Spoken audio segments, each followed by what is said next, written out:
Babu releases the Congress's manifesto in the city, content with the coalition chemistry. He promises fishing rights at Kattatheeva. On the whole, coalition has done satisfactorily, performed well, and we are happy with it. After Sonia, Rahul and Pranab Mukherjee, Dr. Manmohan Singh casts his spell in the state, says it's a model state for the others. Tamil Nadu has become a model state in many areas. The burdened residents of Annanagar complain about petrol robbery and rowdyism. Are the leaders who make their guest appearances listening? வரவங்கெல்லாம் வாங்கி தரோம் சொல்றாங்களே தவிர மீட்டிங்லாம் போடுறாங்க. அந்த time தேர்தல் time தான் சொல்றாங்களே தவிர மத்தபடி அது வந்து அமுலுக்கு வரல, நடைமுறையில இல்ல. But who will have the last laugh at battleground Chennai city? It could be anybody's game, with local issues hovering over the urban voter. And the sitting MLA from Roypuram has his eyes set on bettering roads, highways and the subways apart from his green dreams for the new wards. போக்குவரத்து பிரச்சனை ஏற்கனவே எங்களால் தொடங்கப்பட்ட பிரச்சனை. அந்த பிரச்சனைக்கு முற்றுப்புள்ளி வைத்து அந்த எண்ணூர் எக்ஸ்பிரஸ் ரோட வந்து விரைவுபடுத்துவோம். Welcome to the news tonight on NDTV Hindu. I'm Evelyn Matthew. A quick scan of our national headlines at 9 p.m. Social activist Anna Hazare breaks his 5-day fast along with his supporters after the government gives in and issues a notification. The Prime Minister calls the agreement the will of the people, says it augurs well for democracy. The CBI files an FIR against the son of Maharashtra's Industry Minister Narayan Rane for attempt to murder. And Buddhadev Bhattacharya goes online in the run-up to the Bengal polls, answers requests posted on his website. After the AICC chief Sonia Gandhi, Rahul Gandhi and Pranab Mukherjee, Prime Minister Manmohan Singh was in the state today to woo voters of the state, in fact for the DMK Congress-led alliance's victory, and speaking to the voters of Coimbatore city, in fact lauded his party's long-standing relationship with the state. He was calling to the people of the state to join hands and bring victory to the alliance. He also said that the state of Tamil Nadu made him really proud and was a model state to many others. The leaders in particular, he said, have taken the state forward, also making mention of the health and the education scenario in the state. He said that they were of great standards. The Prime Minister also made special mention of the crisis at the Tirupur dyeing units and promised action and measures in the direction soon enough. Dr. Singh also highlighted the special initiatives for women's empowerment and the attention drawn to for the girl child's development. After J. Jayalalitha's massive show of strength a few days back, Coimbatore city is becoming a standpoint for the big leaders, with just 2 days more for the campaigning to end. In 4 more days, in fact, the state goes to the polls, and it will be a month's time before we really know of the government that comes to power. Today, I stand before you to seek votes for the Congress-DMK alliance in the coming election. For the last 5 years, Congress and DMK have worked together for the rapid development of Tamil Nadu and greater prosperity of its people. Here, I would like to congratulate Claignar Dr. M. Karunanidhi for his extraordinary leadership of the DMK and the state government. Under Claignar Karunanidhi's visionary leadership, Tamil Nadu has become a model state in many areas. It is an example for other states in rural development and agrarian transformation. It is a hub of our automobile industry. It is known for its modern textile mills and a vibrant services economy. The quality of the state's educational system is exceedingly high. The district and municipal administration in Tamil Nadu is among the most efficient ones in our country. Meanwhile, the Tamil Nadu Congress faction unveiled its election manifesto at their city headquarters today.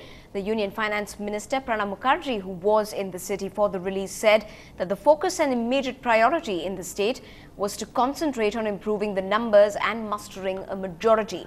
Among the many other promises, he pledged to resume work on the Sethu Samudram project and sent out a commitment to find a permanent solution to the Mullai Periyar Dam project and also ensure the safety of the Indian fisherfolk. He said The party would then urge the centre to take steps towards fishing rights at the controversial Kachativa Island. He promised to also look into providing a village with basic facilities that would include freezers for storage for the fisherfolk of the state. Though we have not participated in the state government, but cooperation is going on smoothly. There may be, when we deal with different political parties, there may be some friction here and there, some differences of opinion. It is not unusual in a multi-party democratic system, but on the whole, coalition has done satisfactorily, performed well, and we are happy with it. Well, moving to the big national headliner today, social activist Anna Hazare ended his hunger strike this afternoon at Jantar Mantar in the national capital after getting a copy of the government notification on the Lokpal bill. Before breaking his fast, Mr. Hazare first offered water to his supporters who had fasted along with him. It took Mr. Hazare almost 99 hours of fasting to accomplish every point of an agenda that seemed ambitious when the week began.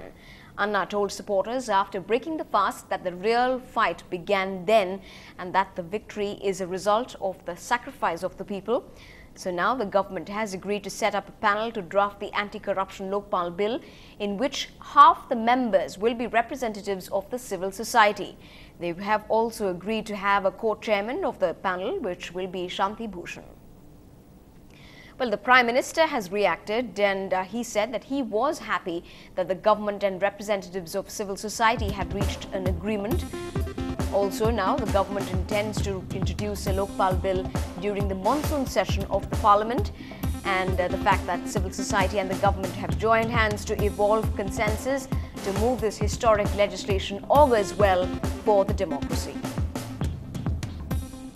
Well, the man who is going to be the co-chairman of the Lokpal Bill Drafting Committee, Shanti Bhushan, spoke and has said that the committee will come up with a bill which the people will be proud of. His son, Prashant Bhushan, also on the committee, has said that they hope to have a draft ready by the 30th of June. I think it's an excellent thing which has happened, and the government has responded to the call of the people, namely to bring a law against corruption which is strong, which has teeth, which would be able to curb corruption at all places, at all levels, etc. And I think government was good in responding to this call from the people of India.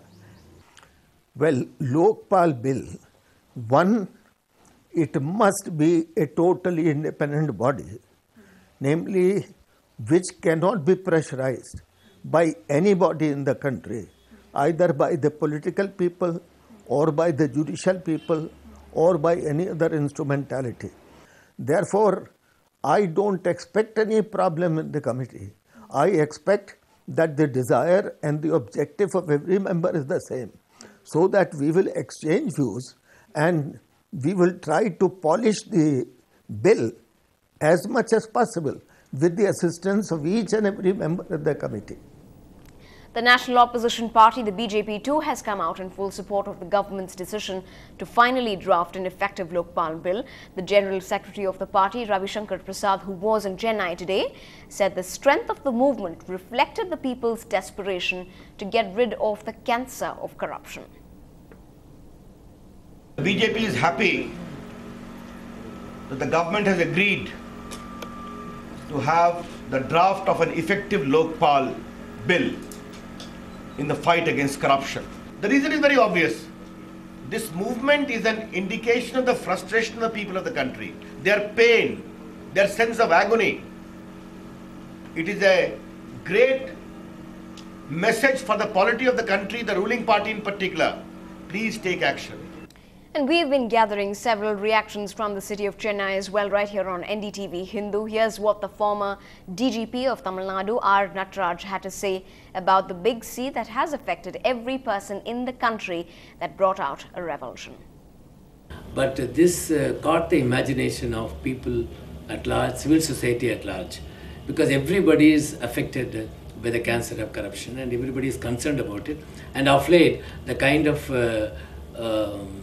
news which is coming, or the information which they are getting about the volume of corruption in various sectors has really created a revulsion among the people, and the government sensed it correctly, and they have formed a committee, also issued an order, and I am sure this particular move will take this anti-corruption drive forward. Now, while the IPL starts with its big hits, the next few days will also feature Chennai's election Premier League. We bring you some of those highlights when we come back.